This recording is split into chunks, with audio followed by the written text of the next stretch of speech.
성령님은 모략을 통해서 하나님 은혜를 베풀어 주십니다. 예수님께 말 성령의 역사 가운데 모략의 영이 있습니다. 이사야 11장 2절에 보면 그의 위에 여호와의 영 곧 지혜와 총명의 영이요 모략과 재능의 영이요 지식과 여호와를 경외하는 영이 강림하시리니, 오늘 특별히 이 모략의 영에 대해서 말씀을 드리려고 합니다. 영어 성경에는 그냥 상담의 영어로 나와 있는데 한국말은 모략이라는 말로 이렇게 번역을 했습니다. 모략하면 우리는 그 단어의 이미지가 별로 좋지 않습니다. 사전도 이 모략이라는 단어를 정의하는데 좀 부정적이죠. 네이버 사전을 보니까 모략이란 계책이나 책략, 사실을 왜곡하거나 속임수를 써서 남을 해롭게 함 또는 그런 일. 또 모략하다는 말은 이제 사전에 보니까 사실을 왜곡하거나 속임수를 써 남을 해롭게 하다. 이 모략이란 말이 일종의 우리는 말로 음모를 꾸미다. 다른 사람을 해치기 위해서 속임수를 써서 음모를 꾸미는 것이 모략인데, 이 단어가 성령님께 쓰게 되면 아주 다른 의미를 갖게 됩니다. 보통 모략은 세 가지 차원이 있는데요. 사탄의 모략이 있죠. 아담과 하와를 죄를 짓게 만들었던 사탄의 모략. 사탄의 모략은 사람을 파괴시키는 겁니다. 생명을 파괴하고 가정을 깨뜨리고 또 사업을 무너뜨리게 만드는, 그게 이제 사탄의 모략이죠. 또 하나는 사람의 모략이 있죠. 사람의 모략 가운데 이제 잘못된 모략들은 다른 사람을 죽이려고 하는 모략이죠. 세 번째 가장 중요한 모략은 하나님의 모략이죠. 이 하나님 모략은 사람을 살리는 거고요. 인류를 구원하는 것이 하나님 모략입니다. 이 모략을 잘 베푸는 분을 이게 모사라고 그러는데, 우리들은 또 모사란 말도 별로 좋아하지 않죠. 아, 저 사람 모사꾼이야. 그러면 남을 잘 속이고 꾀를 부린 사람이라고 그러는데, 모사가 꼭 나쁜 말은 아닙니다. 어떤 사람들이 전쟁에 나갔을 때 그 전쟁에서 나갈 수 있는 전략을 베푸는 사람, 이런 사람을 모사라고 그러는데, 삼국지 읽어보시게 되면 그 모사 또는 책사라고 그러는데, 왕에게 조언을 주는 사람이죠. 아주 탁월한 모사 가운데 한 사람은 이제 제갈 공명이라고 하죠. 제갈 양이라고 그러는데 아주 탁월한 모사죠. 근데 삼국지를 보게 되면 사실 제갈 공명보다도 더 탁월한 모사가 나오는데, 사마의라는 인물입니다. 사마의.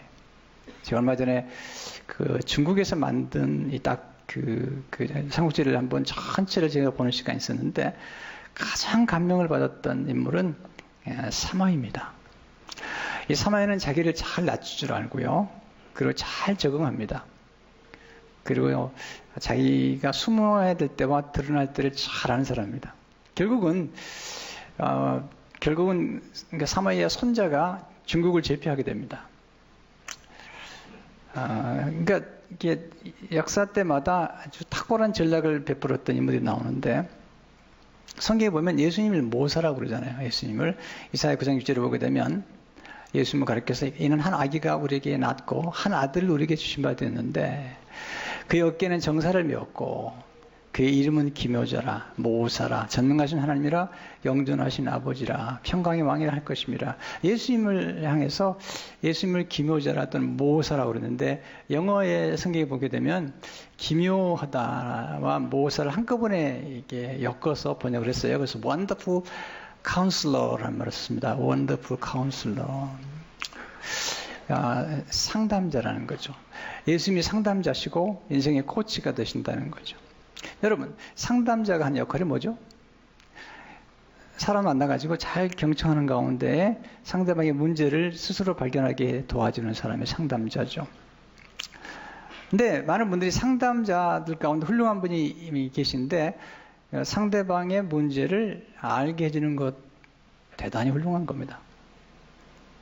근데 많은 상담자들은 문제를 알게까지 해주지만 문제를 해결해주지 못해요. 문제를 풀어주지 못해요. 인간이 가진 한계죠. 그러나 하나님은, 성령님께서는 인간의 가진 문제의 근본을 알게 하시고 그 문제를 해결할 수 있는 해결책까지 주신다는 거죠. 그런 면에서 하나님의 모략, 또 하나님의 모사가 되신 예수 그리스도의 모습들을 우리가 배워갈 필요가 있죠. 하나님의 모략은 이렇게 천일 역사 가운데 은밀한 가운데 하나님의 모략을 이루어 가시는데, 달라스 윌라드라는 교수님은 하나님의 모략이라는 책에서 이렇게 말하고 있습니다. 하나님의 모략은 인류 안에서 오랫동안 이루어온 하나님 나라의 숨은 역사라는 겁니다. 이 숨은 역사가 어디서 나타났냐면 예수님에게 나타났다는 거죠. 그럼 말하기를 하나님의 모략은 신약의 복음서에 그것이 선포되고 설명되어 있습니다. 그것은 예수님의 메시지였습니다. 실은 그것이 예수님 자신입니다. 하나님의 모략의 동참자들은 하나님이 인간에게 주신 말씀과 성령 안에서 성자 예수님을 사모하며 그분에 감사하는 종으로 살아가는 이들입니다. 하나님의 모략은 사단의 모략과 정반대입니다. 하나님의 모략은 인류를 구원하는 것이고 사람을 살리는 것이고, 그리고 생명을 주되 풍성히 베푸는 사람인 것이죠. 그 결정은 예수님께 와 있습니다만, 구약에 보면 하나님의 모략에 동참했던 그런 탁월한 모사들이 나오죠. 꽤 많아요. 모세에게 조언을 줬던 이드로도 아주 탁월한 모사 중에 하나였죠. 또 그 당시 바빌론 왕들에게 조언을 주었던 그런 다니엘도 탁월한 모사입니다. 또 다윗에게 그 조언을 주었던 그런 모사도 있고요. 근데 구약에서 가장 우리의 주목을 끌고 지금 이 시대에 가장 필요한 모사, 훌륭한 정치인 한 사람을 뽑으라면 요셉입니다. 요셉은 경제 문제를 해결해 준 사람이에요. 요셉은요. 그래서 우리가 배우는 첫 번째 교훈은 뭐냐면 모략의 영을 통해 탁월한 모사가 되는 법을 배우는데, 특별히 오늘은 제가 요셉의 생애를 중심으로 탁월한 모사가 되는 법을 좀 배우려고 하는 겁니다. 왜냐하면 우리가 예수님이 탁월한 모사시라면 우리도 탁월한 모사가 되어야 됩니다. 요셉에게 가장 중요한 것은, 요셉은 훌륭한 정치가였는데 그는 인생의 가장 근본 문제를 해결해 준 거죠. 그게 뭐죠? 쌀의 문제를 해결해요. 먹는 문제를 해결해요. 여러분, 인간의 생존하기 위해서 가장 중요한 것은 먹는 거예요. 먹는 문제가 해결돼야 됩니다. 경제 문제가 해결돼야 되는데 요셉은 먹는 문제를 해결해 줬죠. 여러분, 많은 사람이 돈 때문에 싸우잖아요. 돈 때문에 이혼하고, 돈 때문에 죽어요. 돈 때문에 어려움을 겪기도 하고요. 돈이 우리에게 모든 것은 아니지만, 그러나 돈이 중요한 것은 돈으로 곡식을 사고, 그리고 떡을 사서 우리의 생명을 유지하기 때문이죠.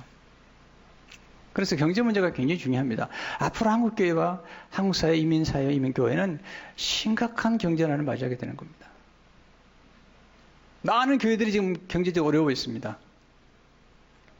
네, 뱅크럽시를 한 교회도 많이 있습니다.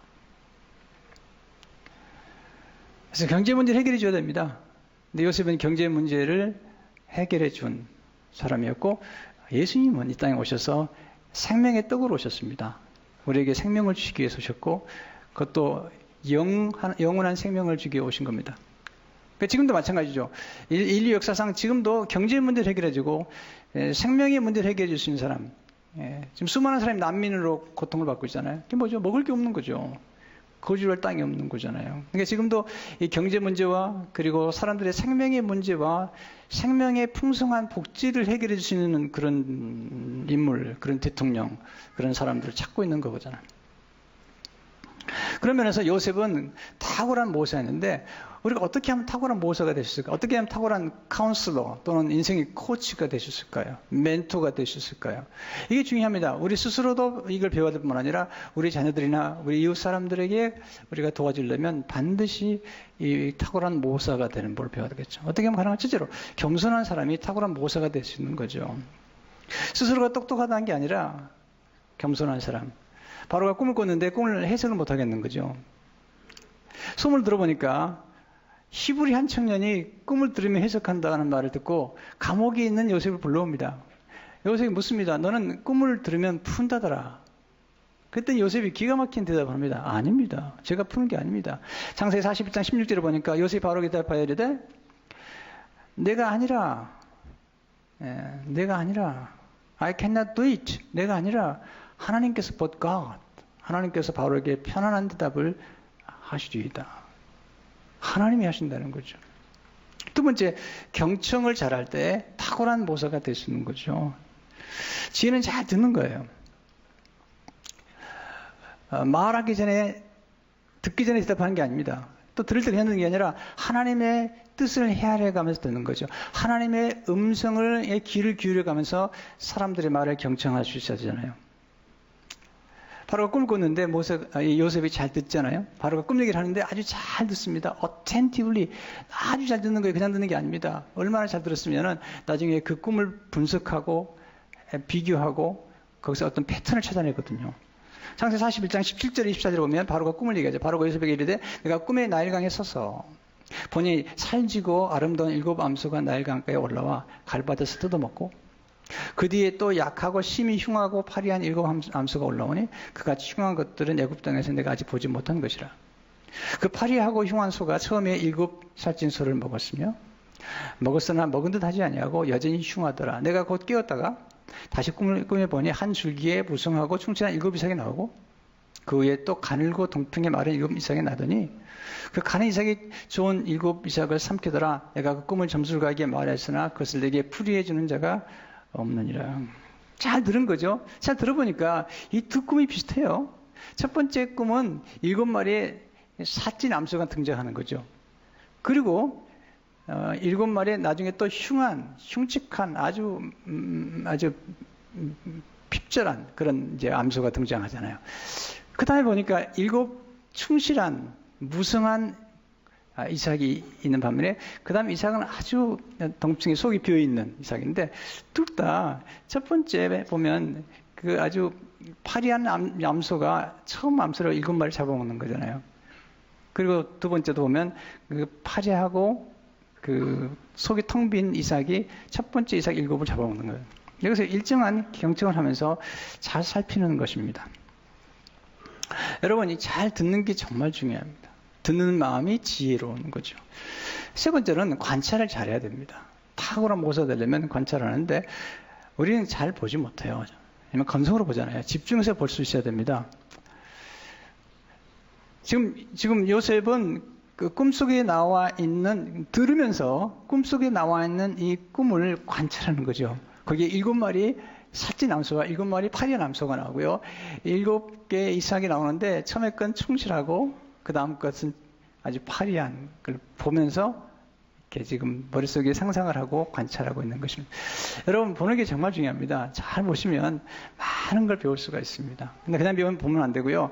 마음을 비우고 봐야 됩니다. 제일 중요한 것은 무엇을 보든지 간에 하나님의 시각으로, 하나님의 전체적인 경륜의 시각으로 보는 것이 정말 지혜로운 겁니다. 여러분 가나안 땅에 정탐꾼으로 갔던 12명의 정탐꾼이 똑같은 땅을 보았죠. 10명의 정탐꾼 와서 악평했습니다. 그런데 2명의 정탐꾼 여호수아 갈렙은 그 땅을 볼 때에 하나님의 시선으로 본 거죠. 하나님이 축복하는 땅으로 보는 거죠. 그러니까 뭘 보도 그냥 보지 말고 하나님의 안목으로 보는, 하나님의 시선을 가지고 바라보는 게 진정한 의미에서 관찰하는 것이죠. 이제 네 번째는 고찰을 잘할 때 탁월한 모습을 할 수 있는데, 이거 관찰하고 이 경청한 것들을 고찰하는 건 깊이 숙고하는 겁니다.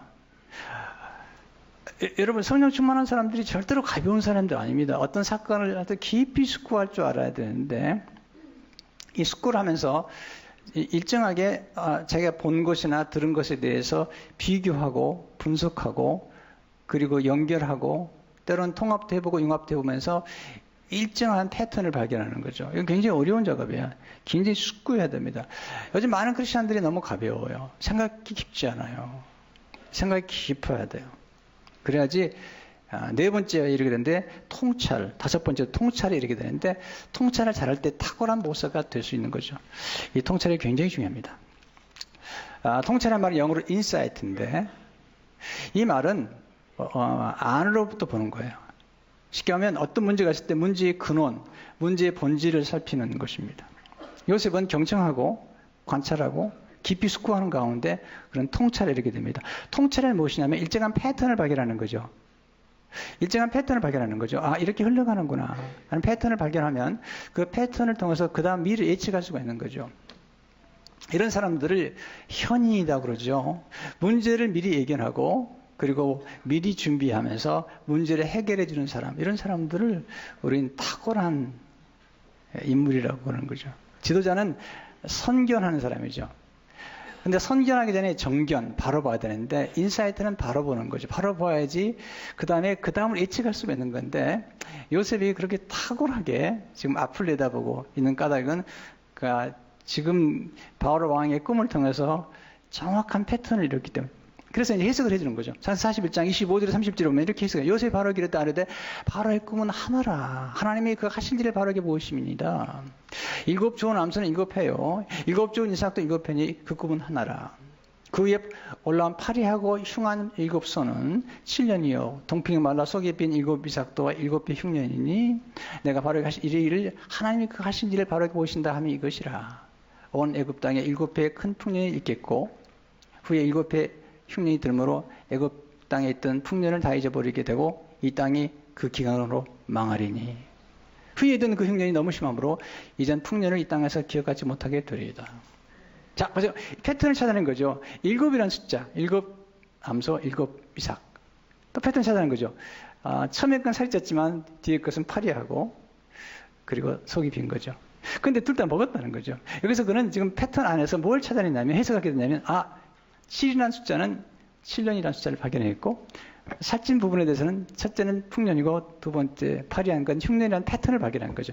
그렇기 때문에 7년 풍년 다음에 7년 흉년이 올 거라고는 미래를 예측할 수 있는 그런 해석을 하게 되는 거죠. 자, 여기서 중요한 건 뭐냐면 요셉이 문제의 근원이 앞으로 이 애굽 땅에 흉년이 임하게 되면 사람들이 죽어 망하게 될 거라는 문제죠. 그 핵심 뭐냐면 핵심은 곡식의 문제예요. 경제 문제죠. 더 큰 핵심은 생명의 문제라는 거죠. 이 생명을 살리는 길이 있다는 거죠. 그것은 어떻게 하면 좋을지. 그러면서 요셉이요, 문제만 말해주는 게 아니라 해결책을 제시해 주는 거예요. 이것이 탁월한 사람. 어떤 분들은 문제만 얘기합니다. 이렇게 문제가 있고, 교회 이런 문제가 있고, 나라에 이런 문제가 있고, 당신에 이런 문제가 있고, 솔루션을 달라는 거예요, 솔루션은. 요셉은 솔루션을 줍니다. 어떻게 주죠? 창세기 41장 32절에 30절에 보게 되면, 바로께서 꿈을 2번 겹쳐 꾸신 것은 하나님이 이 일을 정하셨습니다. 하나님이 속히 행하시리니.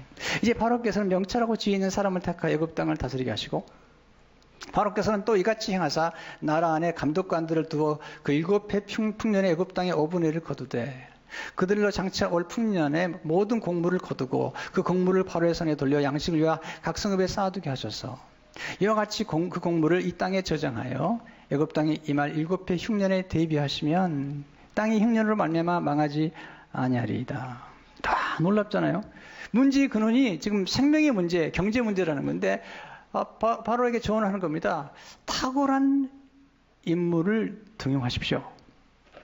그리고 풍년 때 5분의 1씩 저축해가지고 흉년 7년을 대비하십시오. 이렇게 조언을 하는 것입니다. 많은 분들이요, 보면 자기 문제가 뭔지 몰라요. 비참하게 살아갑니다. 어떤 분은 문제를 알지만 해결하지 못해요. 자기 문제를 잘 고치지 못해요. 이것도 힘든 겁니다. 정말 지혜로운 사람 누구냐? 문제를 알고 문제를 해결해가는 사람인데 요셉이 그런 사람이죠. 문제를 알고 문제를 해결해 줬던 것을 보게 됩니다. 6번째는 성찰을 통해서 탁월한 모사가 될 수 있는데 이렇게 본인이 받은 통찰이나 또는 탁월한 아이디어나 창의력을 하나님 앞에서 성찰해 보는 거죠. 여러분, 자기 아무리 좋은 아이디어를 할지라도 하나님의 뜻에 어긋난다면, 하나님의 목적에 어긋난다면 내려놓을 줄 알아야 되는데 요셉은 철저히 하나님 앞에서 자기를 성찰하며 살아갑니다. 요셉이 감옥에 있었을 때 그 만났던 사람 중에 하나가 술 맡은 관원장이거든요. 그의 꿈을 해석해 줍니다. 그리고 얘기합니다.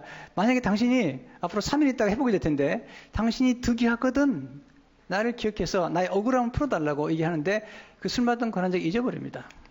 물론 하나님의 섭리가 있죠. 나중에 깨닫습니다. 요셉이. 어떻게 알 수 있냐면 바로를 만났을 때만 알 수 있는데 그가 뭘 깨달았냐면 그가 술 맡은 관원장의 꿈을 해석해 주면서 그 인간적인 욕심이 있었다는 걸 알게 됩니다. 곧 술 맡은 관원장을 도와주면서 술 맡은 관원장을 의지했다는 거죠. 그렇기 때문에 바로 왕을 만났을 때는요, 바로를 의지하지 않습니다. 바로에게 부탁하지 않습니다. 그리고 자기를 등용하라는 얘기도 안 합니다.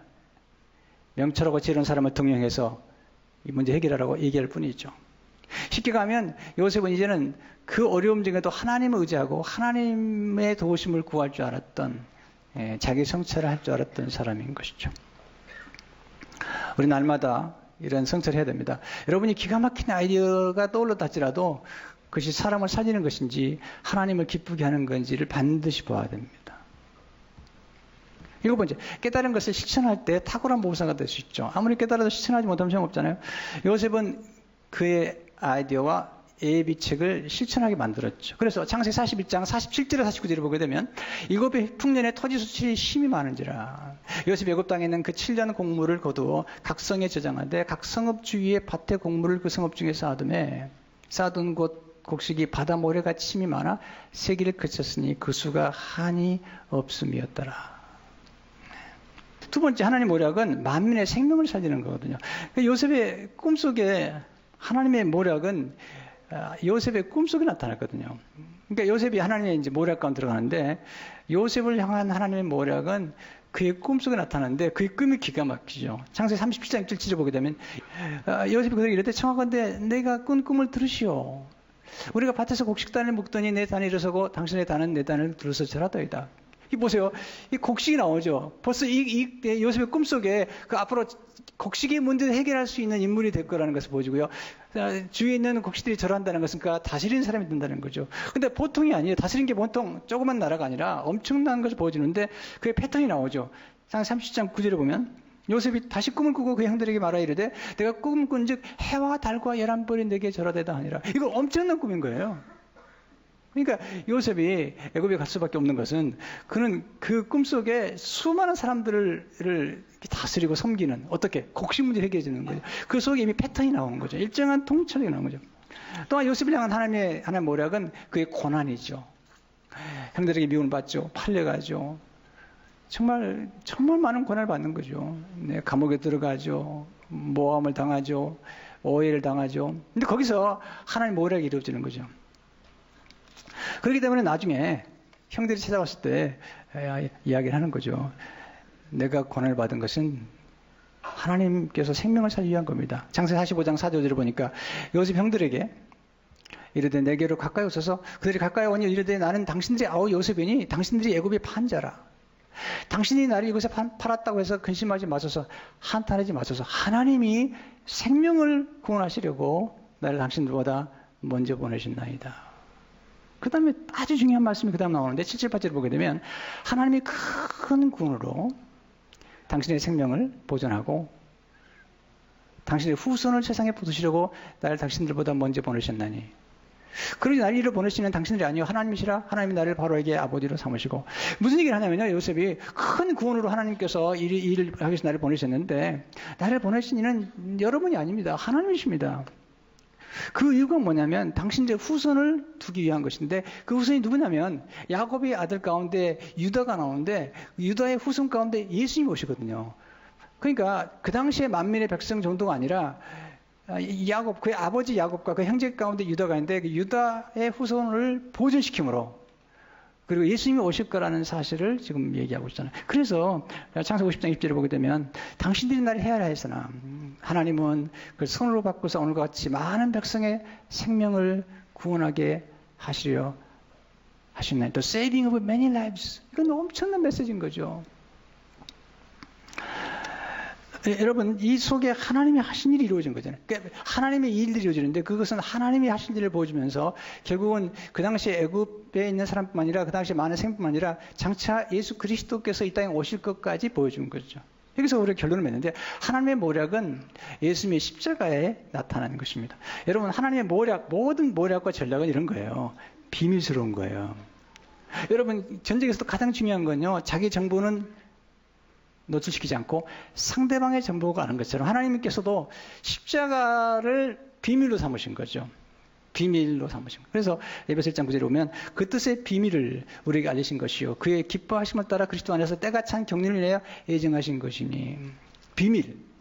이게 모든 모략, 모든 지혜는요 감추는 데 있는 거예요.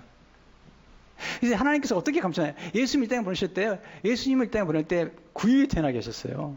아주 대단한 왕으로 태어나게 하신 게 아니잖아요. 이게 다 감추시는 거예요. 그것도 누구도 싫어하는 십자가에다 하나님의 놀라운 계획을 가진 거죠. 그 험악한 십자가, 저주의 십자가, 버림받은 십자가, 거절당한 십자가, 상처 입은 십자가, 그 가난한 십자가, 거기에 하나님이 비밀을 감을, 거기에 모든 인류를 구원하는 생명의 비밀을 감을고, 그 십자가에서 우리를 구원하시고 십자가에서 성령을 보내주심으로 이방인들이 성령을 받고, 그리고 십자가 안에서 이방인과 유대인들이 다 하나가 되는 이게 비밀을 보여주신 거잖아요. 여러분, 전략가들은요, 집중할 줄 압니다. 저도 목회하면서 항상 생각해요. 내가 집중할 게 뭔가 생각하는 거잖아요. 그러니까 하나님의 모든 전략의 포커스는요, 예수 그리스도. 그리고 모든 전략의 포커스는 예수님의 생애 가운데도 십자가와 부활과 승천과 재림이 있는 거죠. 여러분, 지혜로운 사람은 약간 어수르게 보여야 됩니다. 저희 교회요, 지금 6년째 됐지만 신문에 거의 광고한 적이 없습니다. 한 2번 정도 부득이 연합집회 때문에 광고를 했지 안 합니다. 네, 비밀이 많아요, 우리는요. 네, 비밀스럽게 하는 거야, 지금. 네, 이게 굉장히 중요한 겁니다. 어수르게 보여야 됩니다. 그리고 중요한 순간에 결정적으로 빨라야 됩니다. 이것이 하나님이 오래 기다리게 하시고 순식간에 이루시는 거예요. 네. 제가 그걸 배운 거예요. 목회 그렇게 합니다. 저기 목회자들도 어수르게 보여요. 우리 오목사님이요, 되게 어수르게 보이죠. 얼마나 빠른지 몰라요. 여러분 모르죠. 되게 빠릅니다. 중요한 건 다 빠르고요. 그렇지 않으면 다 어수르게 보는 거예요. 저는 되게 빨라 보이죠. 개인이 어수룩한 사람이에요, 제가. 성도 여러분, 지금 이 시대에 요셉 같은 사람이 필요합니다. 저는 앞으로 한국 이민교회가 어떤 일이 벌어질 거를 좀 예측하고 있습니다. 제가 80년에 미국 올 때 저는 알았습니다. 그리고 많은 걸 예측하고, 그래서 영성의 포커스를 뒀고, 내적주의 포커스를 뒀고, 그 다음에 평생학습. 지금 장차 고령화 시대에 제 이모작을 해야 되기 때문에 교육이 얼마나 중요한지 알았습니다. 평생학습에 포커스를 뒀습니다. 앞으로 문제는 경제 문제입니다. 옛날처럼 교회가 성장하지 않습니다. 제가 본당도 그렇게 크게 있지 않습니다. 네. 우리는 이 인생의 흐름을 알아내고 미래를 볼 수 있어야 됩니다. 성도 여러분, 요셉 같은 인물이 필요합니다. 네. 하나님을 정말 경외하는 인물이 필요하고요. 그리고 하나님께서 여러분을 지금 이 시대에 요셉으로 쓰기 원하시는 거죠. 이 시대에 에스더처럼 쓰기 원하는 거죠.